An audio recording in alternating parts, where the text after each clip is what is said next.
محمد وعلى آله وأصحابه أجمعين أما بعد أعوذ بالله من الشيطان الرجيم بسم الله الرحمن الرحيم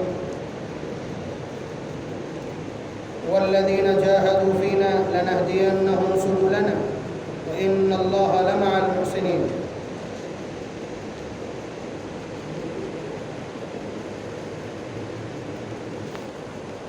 وقال النبي صلى الله عليه وسلم لا يؤمن أحدكم حتى يكون هواه تبعا لما جئت به أو كما قال صلی اللہ علیہ وسلم.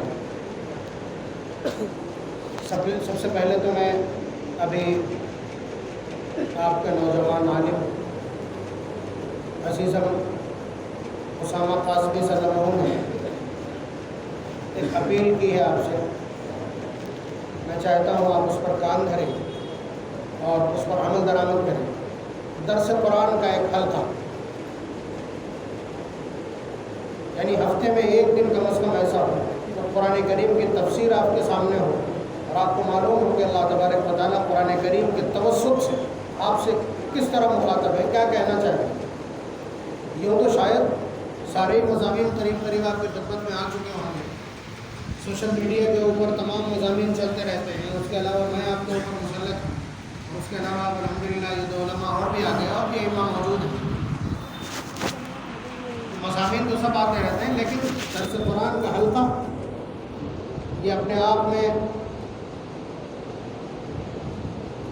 ہدایت کا بہت بڑا سرچشمہ اور منار نور ثابت ہوتا ہے. اس لیے کہ ایسا میں بول رہا ہوں، آپ اتنی مضبوطی کے ساتھ کان نہیں دھرتے. حالانکہ میں لاکھ روایات پڑھتا رہوں، آیات کی تلاوت کرتا رہوں، لیکن براہ راست قرآن کریم پڑھ کر کے اور اس کے بعد اس کے ذہن میں جب وضاحت ہوتی ہے تو اس میسیج کا جو اسٹرینتھ ہے، اس کی جو اپنی قوت ہے، وہ براہ راست اندر تک پہنچتا ہے. پھر سامنے والا چہرہ ہٹ جاتا ہے اور پیغام براہ راست پہنچتا ہے. اس کو گزارش یہ ہے کہ کوئی ایک مجلس طے کر لیں جو ذمہ داران ہے، بالخصوص نوجوان نسل جو ہائیلی ایجوکیٹڈ ہے، خاص طور سے کہ دوسرے علوم میں جس نے انٹرسٹ لے کر کے اور بہت بلندی تک پہنچنے کا عزم کیا ہے اور بات پہنچ بھی گئے ہیں، اور ان کے پاس قرآن کریم کی تعلیم کے نام پر اور قرآن کریم کے علم کے نام پر صفر. اس علم کا کوئی انجام نہیں ہے، یاد رکھیے. پھر وہی تلخی میرے منہ میں، اس علم کا کوئی انجام نہیں ہے جہاں اللہ تبارک و تعالیٰ کی منشا آپ کو معلوم نہ ہو. اس لیے کہ دوسرے جتنے بھی علوم آپ کے پاس ہوں، چاہے آپ انجینئر ہوں بھلا سے، آپ بہت بڑے سائنٹسٹ ہوں بھلا سے، آپ میتھمیٹک کے ایکسپرٹ ہوں بھلا سے، اس لیے کہ ان سب چیزوں میں جانور آپ کے شریک ہیں. آپ بہترین انجینئر ہیں، آپ جائیے شہد کی مکھی کے اور اس کے بنے ہوئے چھتے سے اپنا مقابلہ کر کے دیکھیے، یقیناً ہار جائیں گے. سانپ کی بنی ہوئی اس ممی کو دیکھیے، آپ یقیناً ہار جائیں گے. آپ بہت بڑے پولیٹیشین ہیں، آپ ہار جائیں گے ان مرغابی سے اور سرخاب کے اس سسٹم اور نظام سے. آپ بہت اچھا میتھمیٹک جانتے ہیں، لیکن بندر کے سامنے آپ کا یہ سارا میتھ بیکار ہو جائے گا، جس طرح کی ان کی اپنی تقسیم ہے. آپ میڈیکل سائنس کے ایکسپرٹ ہیں، کوئی بات نہیں، لیکن آپ بندروں کی جب تجویز دیکھیں گے، آپ ڈال دیجیے زہر لگی ہوئی روٹیاں، دیکھیے تھوڑی دیر کے بعد ساری چٹ کر جائیں گے. اس لیے کہ وہ اس کا توڑ تلاش کر لائیں گے. اللہ تبارک و تعالیٰ نے جو یہ پودے پیدا کیے ہیں انہیں میں سے، یہ سب کچھ تحقیق ہو چکی، ریسرچ ہو چکا ہے. یہ کچھ نیا نہیں جو میں آپ کی خدمت میں عرض کر رہا ہوں. کہنے کا حاصل صرف یہ ہے کہ انسان کے پاس جو علم موجود ہے، انسان کے پاس جو علوم ہے، انسان کے پاس جو گیان ہے، انسان کے پاس جو نالج ہے، اس نالج میں اگر کوئی شریک نہیں ہے تو وہ اکلوتا علم وحی ہے جو نبی کے توسط سے انسانوں تک پہنچتا ہے، اور جس کے ذریعے سے انسان کو یہ معلوم ہوتا ہے کہ اللہ تبارک و تعالیٰ کس چیز سے راضی ہوتے ہیں اور کس چیز سے ناراض ہوتے ہیں. یہ ایسا علم ہے جس علم میں اس انسان کا کوئی شریک نہیں. اس پوری دھرتی پر پائی جانے والی تمام مخلوقات بشمول فرشتوں اور جناتوں کے کوئی شریک نہیں ہے انسان کی. یہ علم وحی ہے، اور علم وحی صرف انسانوں کے اوپر اترتا ہے اور انسانوں میں بھی مردوں پر اترتا ہے. الا رجالا نوحی الیہم، قرآن کریم کی وضاحت کئی جگہ ہے، حضرات علماء کرام کی. تو آپ یہ یاد رکھیے کہ آپ بے شک بہت ساری رقم لگا کر کے، بڑے ایفرٹ لگا کر کے، بڑی محنت کر کے آپ یہ کوشش کر رہے ہیں، اور آپ نے وہ لیکن اللہ تبارک و تعالیٰ کی منشا آپ کو حاصل نہیں. آپ کو یہ معلوم نہیں ہے کہ چپل کون سی پہننا ہے. پہلے مسجد میں آئے ہیں تو داخل ہوتے وقت پیر کون سا رکھنا ہے. اللہ تعالیٰ کس سے راضی ہوتا ہے. استنجے میں جا رہے ہیں, وہاں کے آداب کیا ہیں. والد کے سامنے کھڑے ہیں, اس کے آداب کیا ہیں. آپ کو KG1 سے لے کر کے PhD ہونے تک کسی چیپٹر میں اور کسی سلیبس میں اور کسی کورس میں, چاہے وہ کسی کا بھی ہو, کسی میں یہ سب کچھ نہیں سکھلائے گا. تو اس لیے میں عرض کر رہا ہوں کہ جب قرآن کریم کا حلقہ ہوگا اور اس میں یہ نوجوان نسل بیٹھی ہوگی تو مجھے لگتا یہ ہے کہ وہ قرآن کریم سے انس اور محبت اور قرآن کریم کا قرب پائے گی, اور اس کے ذریعے سے اللہ تبارک و تعالیٰ کی منشا اس تک منتقل ہوگی, اور پھر کائنات کا جو سب سے قیمتی علم ہے جو انسان کو آؤٹ اسٹینڈ کرتا ہے باقی تمام مخلوقات سے, وہ اس کو حاصل ہوگا. تو اس تجویز پر میں امید کروں نوجوان نسل بالخصوص پڑھے لکھے وہ اس سلسلے میں سرگرمی دکھلائیں, چاہے اسی مسجد کا انتخاب کر لیں, جامع مسجد کا انتخاب کر لیں, آپ کے پاس کوئی اچھا ہال ہو وہاں انتخاب کر لیں اس کا. فرخ آباد والوں نے, میں فتح گڑھ میں اس سے پہلے 20 بار کہہ چکا ہوں, جمعے کے خطاب میں یہ گزارش کر چکا ہوں. اب ایک نوجوان اور پیدا ہو گیا آپ سے یہ گزارش کرنے کے لیے, اس لیے کہ وہ خصوصی طور پر دارالعلوم دیوبند کی اسی درسگاہ سے, یعنی عالم ہو جانے کے بعد میں آپ کو سبجیکٹ چننے کا اختیار ہوتا ہے کہ کون سا سبجیکٹ آپ لیں. تو تکمیل تفسیر یعنی قرآن کریم میں جو ماسٹرز کا جو سلیبس ہے وہ اس نوجوان نے کیا ہے, اس لیے یہ درد آپ کے سامنے اس کا چھلکا ہے. اس کے علاوہ یہ کہ میں نے فرخ آباد میں شروع بھی کر دیا جس کا اس نے حوالہ دیا. پچھلے 4 ہفتوں سے اتوار کو مغرب سے عشاء فرخ آباد میں کھٹک پورے میں. تو فتح گڑھ میں بھی اس طرح کا حلقہ ہوں. میں نے کہا تھا آج سے 1 مہینہ پہلے سما سے کہا تھا کہ کوشش کرو کہ کہیں کسی طرح سے ایک حلقہ قائم ہو جائے. آپ تنہا بوجھ نہ برداشت کر پائیں, میں بھی ساتھ میں رہ جاؤں. مفتی عبدالحق صاحب ہیں وہ بھی ساتھ دے دیں گے, میرے راشد صاحب ہیں ان سے بھی کہا جائے گا, جو باقی لوگ ہیں ان کو بھی ہفتے میں کبھی استعمال کیا جائے گا, اور طرح طرح کی نئی علوم کی بارش ہوگی اور اس سے نوجوان نسل فیضیاب ہوگی. اور یہ ضرورت ہے. جنازہ تو ہم پڑھا ہی دیں گے, نکاح بھی ہم پڑھا دیں گے, نمازیں بھی ہم پڑھا دیں گے, اذان بھی ہم دے دیں گے, لیکن یہ کام دوسرے اور لوگ بھی کر رہے ہیں. ہم نے دیکھا قرآن کریم کا علم کنوے کرنا یہ حضرات علماء کرام کی ڈیوٹی ہے, جس میں کہیں نہ کہیں سرد مہری موجود ہے. ہم موجود ہیں, ٹائم دے رہے ہیں, آپ بتائیے جواب آپ کو دینا. بہرحال یہ مضمون آج کا نہیں تھا, چند باتیں عرض کرنا تھی. جو تو بڑی فکر کی بات ہے,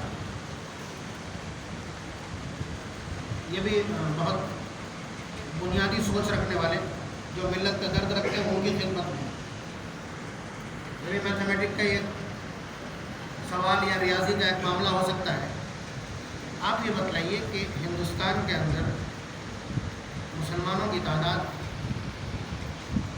دنیا میں کسی بھی خطے میں پائی جانے والی تعداد سے سب سے زیادہ ہے. سمجھ رہے ہیں یہ والا جوڑا. آپ کہیں گے انڈونیشیا میں تو 97% ہے, فیصد اپنی جگہ, لیکن جو کل تعداد ہے, کل اماؤنٹ ہے, اس اعتبار سے ابھی اس دن ہم جمعیت علماء کے ورک شاپ میں تھے تو وہاں پورا میتھ سمجھایا مولانا محمود مدنی صاحب کہ جو سرکاری اعداد و شمار ہیں ان کے اعتبار سے 19 کروڑ لوگ, 19 کروڑ مسلمان یہاں بستے ہیں, اور 9 ملکوں کا انہوں نے ٹوٹل دکھلایا ہم کو کہ 9 ملک مل کر کے اور تب بھی 19 کروڑ نہیں پہنچ رہے.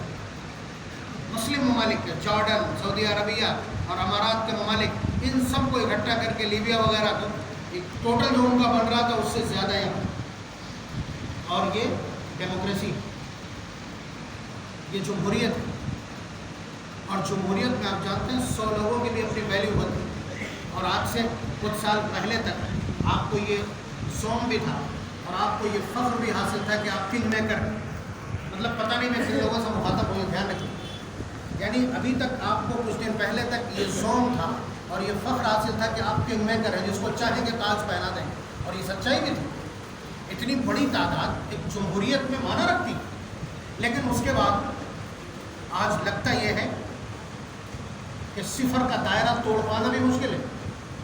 یعنی ہماری جو اجتماعی قوت ہے, یہ فارم آف ڈیموکریسی جو ہے ہندوستان کی, اس میں تو بہت ویلیو ہوتی ہے.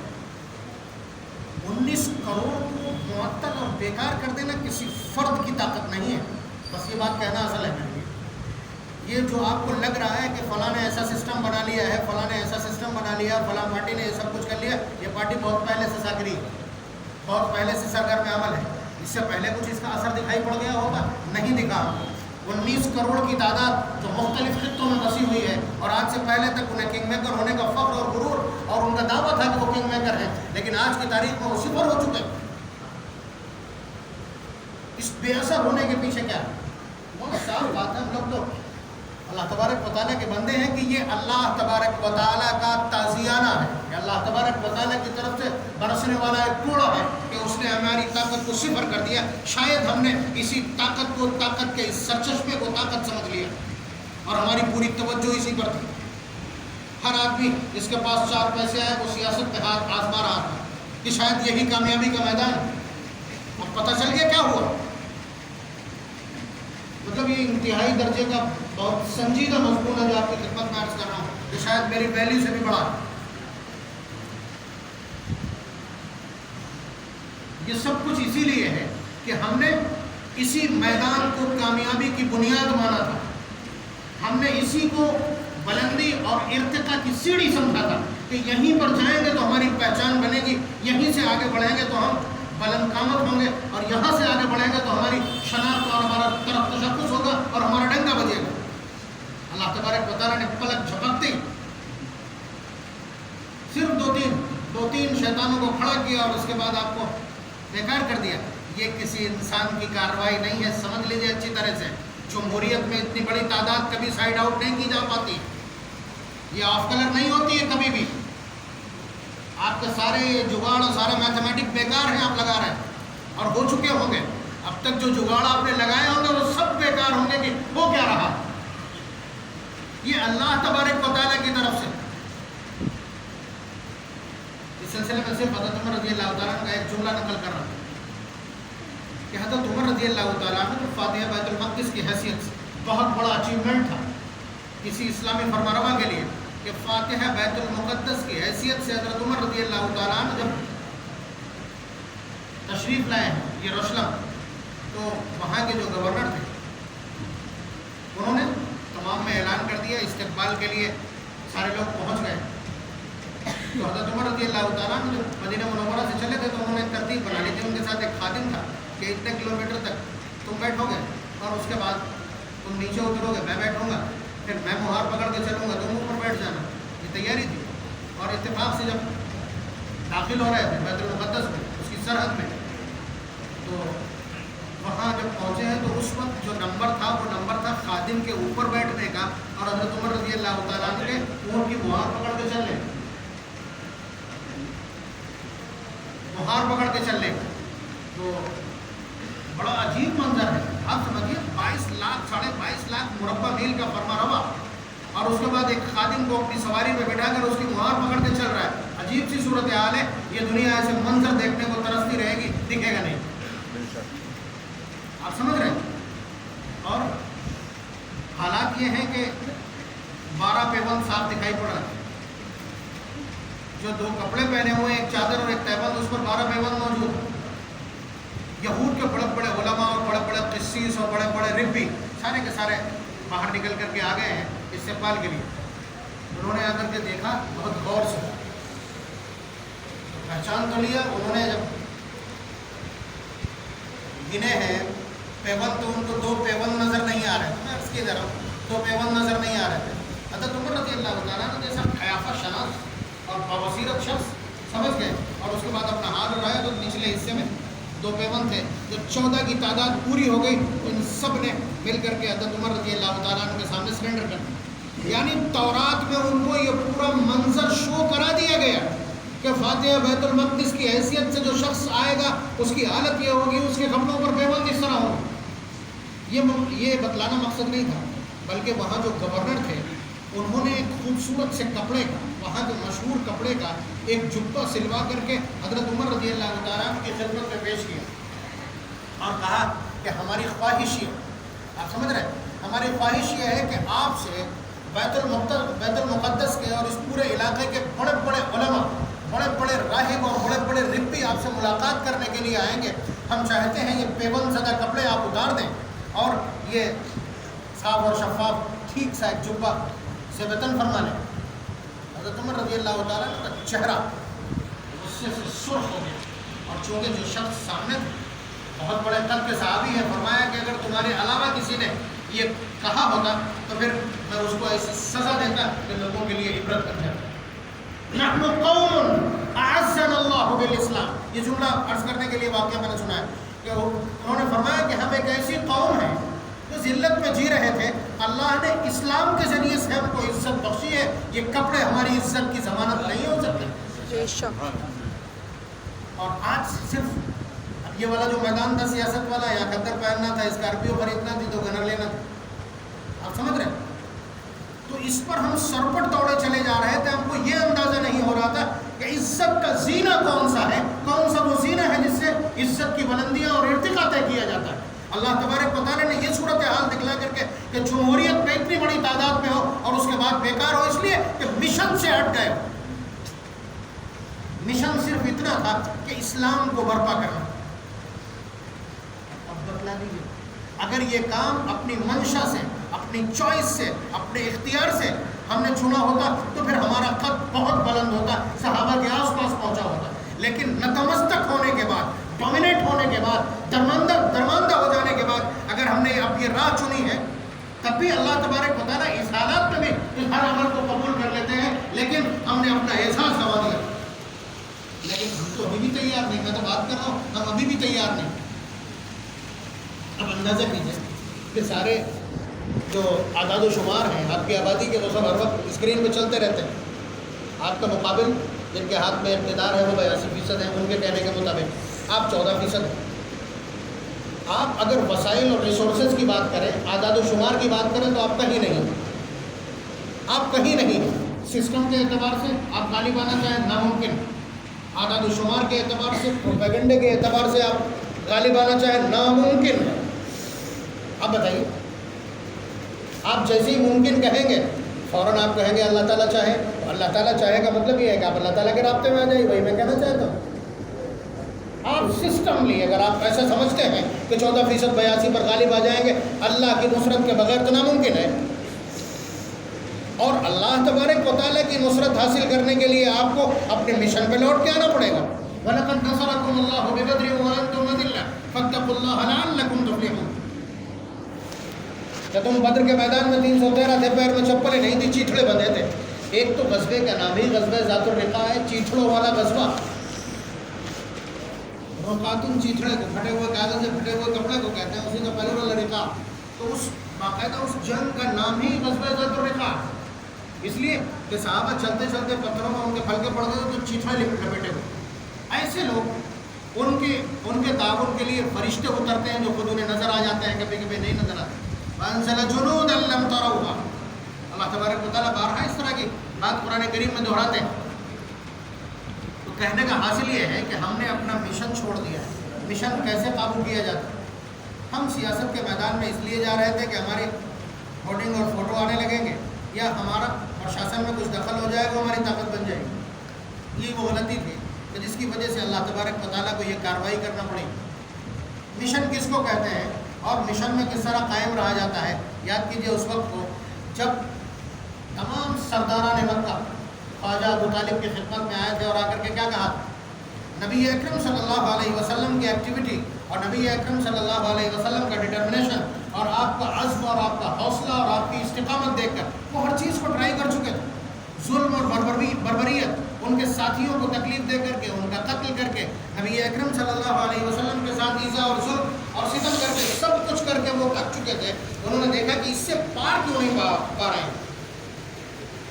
تب وہ اکٹھا ہو کر کے سارے جتنے بھی لیڈرز تھے وہ سب کے سب ابو طالب کے پاس آئے اور آ کر کے کہا کہ اپنے اس بھتیجے کو بلائیے، ہم سمجھوتا کرنا چاہتے ہیں صرف اس بات پر کہ وہ ہمارے معبودوں کو برا بھلا کہنا چھوڑ دیں۔ ہم اس کے معبود سے، اس کے مشن سے چھیڑخانی نہیں کر رہے، لیکن وہ ہمارے معبودوں کو برا بھلا کہنا چھوڑ دیں۔ یہ حضور کے عزم کے سامنے کھلی شکست تھی۔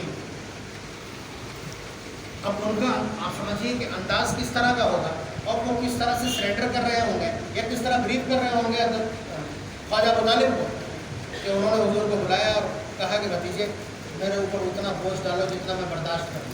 یعنی تمام سرداران مکہ اور مکہ مکرمہ کا سارا انوائرمنٹ ایک طرف ہے اور تنہا میں ایک طرف بیٹھ سنو ان کی یہ کیا کہہ رہے ہیں، بات سنی انہوں نے کیا کہا تھا؟ آپ کو تو معلوم ہوگا، یہ تو مشہور زمانہ واقعہ حادثہ ہے کہ اگر آپ کا بھتیجا دولت چاہتا ہے تو ہم اپنے گھر کا ایک ایک سکہ تک اس کے قدموں میں لا کے ڈال دیں گے، اور اگر یہ کسی حسین اور خوبصورت لڑکی سے شادی کرنا چاہتا ہے تو ہم بلا تعمل اس کا نکاح اس کے ساتھ کر دیں گے، اور اگر یہ بادشاہت اور لیڈرشپ کا خواہش مند ہے تو ہم اس کو نرورود مکہ مکرمہ کا سردار چنے لیتے ہیں۔ اب بتائیے اس کا مطلب یہ کہ وہ سمجھوتا کرنا چاہتے ہیں کسی بھی اصول پر، اس لیے کہ نبی اکرم صلی اللہ علیہ وسلم کے عزم اور استقامت اور مشن کے لیے جو آپ کی جدوجہد ہے اس کے سامنے وہ شکست کھا چکے ہیں۔ وہ چاہتے ہیں کم از کم ہمارے معبودوں کی آبرو ہی بچ جائے، لیکن ایسے وقت جب انہوں نے سارے آپشن کھلے چھوڑے ہوں، جناب محمد رسول اللہ صلی اللہ علیہ وسلم کے الفاظ یاد ہیں آپ کو؟ حضور نے فرمایا کہ چچا اگر یہ میرے ایک ہاتھ میں سورج اور دوسرے میں چاند لا کر کے رکھ دیں اور مجھ سے کہیں کہ اپنے مشن سے باز آ جاؤ تو یہ میرے لیے ممکن نہیں۔ اور یہ کہتے کہتے آپ کی آنکھوں میں آنسو تھا۔ ابو طالب پچھلی نصف صدی سے جناب محمد رسول اللہ صلی اللہ علیہ وسلم کو کوئی آزار اور گزن نہ پہنچ جائے اس چکر میں سوشل بائیکاٹ تک کاٹ چکے ہیں، وہ اپنے بھتیجے کے آنکھوں میں آنسو نہیں دیکھ سکتے۔ انہوں نے کہا کہ بیٹا اگر بات یہی ہے، تیری عظیمت، تیری استقامت اور تیرے مشن کی مضبوطی اور استحکام کا حال ہی، تو تیرا جو جی چاہے کر، ہر حال میں تیری حمایت کروں۔ یہ مشن اور مشن کی مضبوطی، آپ بتلائیے اس طرح کا آفر اگر ہمارے سامنے ہو جائے ہم ایمان کھو دیں گے، ایمان کو سودا کر لیں گے، حالات یہ۔ لیکن یہ مشن ہے، ہماری ڈیوٹی ہے اسلام پہنچا۔ اب بتلائیے اس کے سوا، آپ بتلائیے اس کے سوا آپ کے پاس آپشن کیا ہے؟ بھائی اعداد و شمار کے اعتبار سے یا اقتدار اور سلطنت اور حکومت اور سسٹم پر قابو کے اعتبار سے آپ زیرو ہیں۔ ایسے میں آپ کیا کر سکتے ہیں؟ اور اخلاقی حالت یہ ہے کہ سب سے اچھا جھوٹ ہم بولتے ہیں، سب سے اچھی دغا بازی اور غدر ہم کرتے ہیں، سب سے اچھی چوری ہم کر لیتے ہیں، سب سے اچھی ہیرا پھیری ہم کر لیتے ہیں۔ یعنی ایک تو تعداد کا عالم یہ ہے، اللہ تبارک و تعالیٰ کی طرف سے ناراضگی صاف دکھ رہی ہے، اور اس کے ساتھ ساتھ کردار و عمل کا حال یہ ہے۔ اس کا مطلب یہ ہے خود تباہی کی قسم کھائی، اکلوتا راستہ بچا۔ میرا اپنا تجزیہ ہے، حضرات علماء کرام کو بڑے بڑے انٹلیکچوئل بیٹھے ہیں، فتح گڑھ خود ہائی لٹریسی ریٹ کی بستی ہے، میں ان کے سامنے عرض کر رہا ہوں کہ نبی اکرم صلی اللہ علیہ وسلم نے کن حالات میں آغاز کیا؟ مکہ مکرمہ کے بت پرستوں کے بیچ میں توحید کا نعرہ بلند کیا ہے۔ اس کے بعد سب سے پہلا کام جو اپنایا ہے وہ تحمل اور بردباری اور برداشت۔ نبی کی سیرت کا سب سے طاقتور پہلو، نبی کی سیرت دو حصوں میں، دو پارٹ ہیں اس کے، ایک مکہ مکرمہ کا اور ایک مدینہ منورہ کا۔ مکہ مکرمہ کا 13 سال کا اور مدینہ منورہ کا 10 سال کا۔ مکہ مکرمہ کی پوری سیرت کا اگر خلاصہ اور سارا آپ تلاش کرنا چاہیں گے تو وہ نبی اکرم صلی اللہ علیہ وسلم کا عزم، آپ کی استقامت، آپ کا صبر، آپ کا حلم، آپ کا تحمل، آپ کی بردباری اور آپ کی برداشت۔ وہ کون سا ظلم ہے جو ٹرائی نہیں کیا گیا؟ وہ کون سا ٹرائل ہے جو نبی اکرم صلی اللہ علیہ وسلم کے خلاف ہوا نہیں؟ خود نبی پر حملہ، نبی کے ساتھیوں پر حملہ، نبی کے چہیتوں پر حملہ، نبی کی بیٹیوں کو طلاق دلوایا جانا، یہ سارے کے سارے وہ ایسے حادثات ہیں کہ جن کو عام حالات میں آدمی برداشت نہیں کر سکتا، لیکن اس کے باوجود خاموشی کے ساتھ۔ جب سمیہ کو 2 ٹکڑے ہوتے آدمی دیکھتا ہے، جب بلال کو مکے کی گلیوں میں گھسیٹا جاتا ہوا دیکھتا ہے، جب خباب ابن الارت کو انگاروں پہ لیٹا ہوا دیکھتا ہے،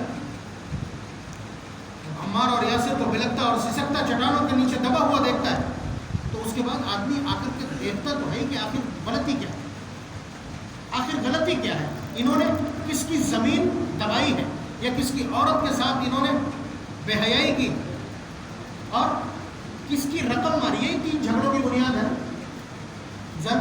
زر زمین، یہی جھگڑے۔